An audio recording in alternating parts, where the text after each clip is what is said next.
Selamat pagi, Bu Apit Susanti dan teman-teman. Saya Hera Kusuma Dewi, NIM 2018-799,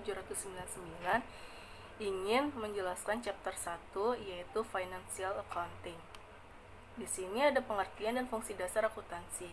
Akuntansi adalah suatu proses mencatat, mengklasifikasi, meringkas, dan mengolah, serta menyajikan data. Adanya transaksi serta kejadian yang berhubungan dengan suatu keuangan sehingga dapat digunakan oleh orang yang menggunakannya itu agar lebih mudah dimengerti untuk suatu pengambilan, suatu keputusan, dan serta tujuan lain-lainnya. Lalu ada fungsi utama dari suatu akuntansi, yaitu sebuah informasi keuangan dalam suatu organisasi. Laporan akuntansi dibuat dengan satuan ukuran yaitu kualitatif, karena informasi terkait dengan keuangan sangat dibutuhkan terlebih oleh pihak manajer atau pihak manajemen guna untuk membantu dalam membuat suatu keputusan dalam organisasi ataupun perusahaan yang dipimpinnya.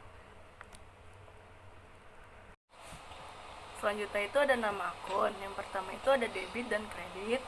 Yang kedua itu equity relationship, yaitu hubungan ekuitas. Yang ketiga itu summary of debit atau kredit. Di sini ada beberapa step atau cara-cara. Yang pertama itu kita harus membuat suatu jurnal. Yang kedua itu ada ledger. Yang ketiga itu memposting. Yang keempat itu ada recording. Dan yang kelima itu membuat suatu summary jurnal dan posting. Lalu di sini infonya itu sebenarnya itu debit itu harusnya di sebelah kiri, sedangkan kalau kredit itu sebelah kanan. Di sini ada aset, normal akunnya itu di debit. Nah, jika debitnya itu naik, maka kreditnya itu harus turun. Lalu ada expense, itu normal akunnya itu ada di debit, maka debitnya itu harus naik dan kreditnya itu harus menurun. Lalu yang ketiga itu ada liabilities, yaitu normal akunnya itu di kredit. Itu jika debit itu menurun, maka kreditnya itu harus naik. Lalu ada share capital ordinary, yaitu normal akunnya itu di kredit. Yaitu jika debit itu menurun, maka kreditnya itu harus naik. Lalu ada retained earnings, itu normal akunnya itu ada di kredit. Jika debit itu menurun, maka kreditnya itu harus naik. Lalu ada dividen, yaitu normal akunnya itu di debit. Itu jika debitnya itu naik, maka kreditnya itu harus turun. Nah, di sini ada contohnya. Contoh dari T-account, yaitu pembayaran sebuah beban. Yang pertama kan expense accounts. Kita itu expense itu kan normal akunnya itu di debit. Yaitu misalkan bayarnya itu 3.000, maka kita itu harus mengeluarkan cash di kredit sebesar 3.000 juga, biar dia itu hasilnya 0. Lalu selanjutnya itu ada info nomor akun. Yang pertama itu ada akun aset, itu memiliki awalan angkanya itu 1, itu saldo normal itu di debit. Yang kedua itu ada akun hutang, awalan angkanya itu 2, memiliki saldo normal itu di kredit. Yang ketiga itu ada akun modal, yaitu awalan angkanya itu 3, memiliki saldo normal itu di kredit. Yang keempat itu ada akun pendapatan, yaitu awalan angkanya itu angka 4, itu saldo normal itu di kredit. Sedangkan yang kelima itu akun biaya atau beban, yaitu memiliki awalan angkanya itu 5, dengan saldo normalnya itu di debit. Sehingga di sini akun aset itu pasti bernomor akunnya itu 100 sampai 199.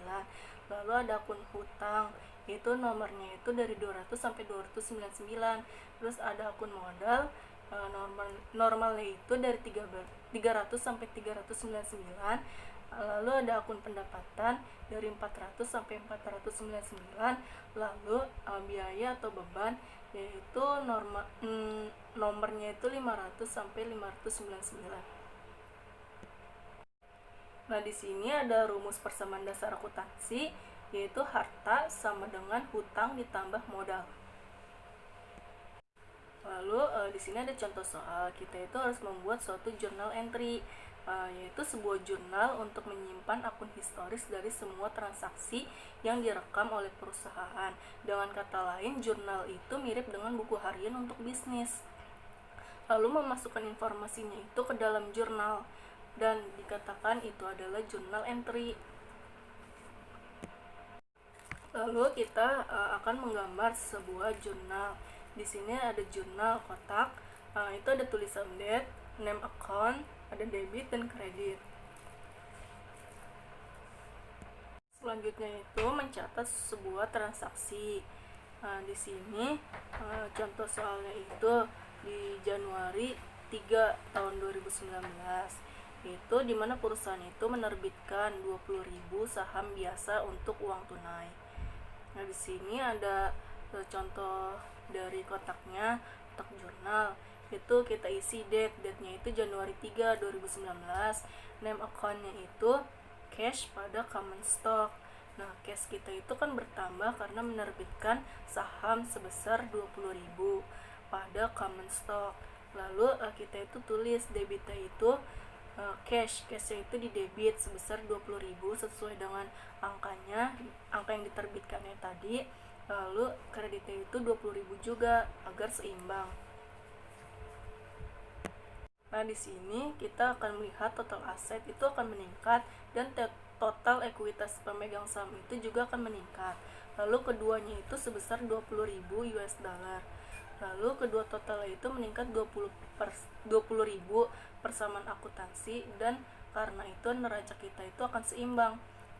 Di sini tidak ada efek pada laporan laba rugi dari transaksi ini karena tidak ada pendapatan atau pengeluaran yang akan dicatat.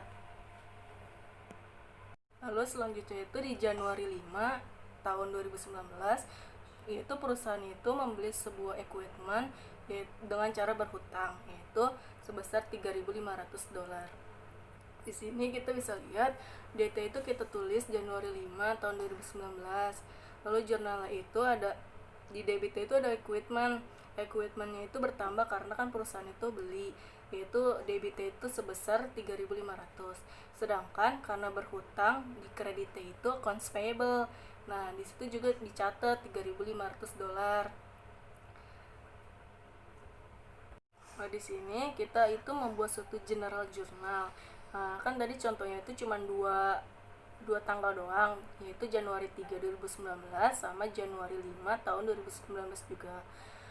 Di sini kita bikin sampai Januari 30 sesuai dengan permintaan transaksinya.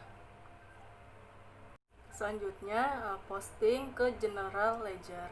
Nah, di sini ada catatan di setiap akun dan saldo. Di sini ada debt, ada name account, habis itu ada ref, di situ ada debit dan kredit. Nah, misalkan kan di Januari 3 itu tahun 2019 itu kan ada cash pada common stock. Nah, cash itu nomor akunnya itu 101. Jadi sesuai dengan nomor akunnya itu masing-masing. Nah, jadi bentuk general ledger itu seperti ini, ada debt, item, ref, habis itu debit, kredit, habis itu balance. Di atas itu juga nomor akunnya itu, misalkan cash itu kita catat 101 karena awalnya itu 100 sampai 199 nomor akunnya.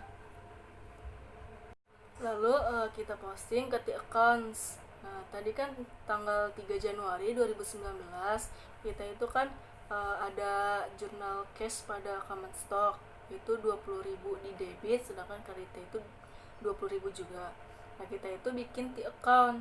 Nah, sisi cashnya itu di sisi debit, yaitu di sebelah kiri, sedangkan common stocknya itu normal akunnya itu kan kredit, berarti kita taruh di sebelah kanan, yaitu 20.000.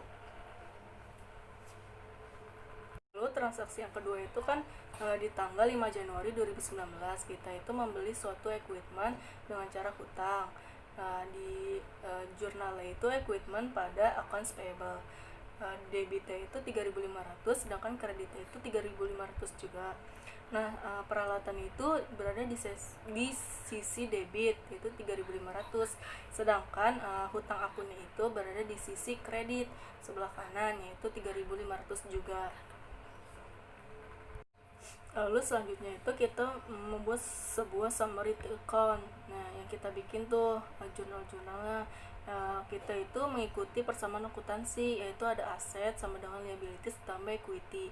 Di mana asetnya itu kan balance-nya itu ada 24.800, ada 1.200, ada 500, dan ada 3.500. Kita tambahin semuanya.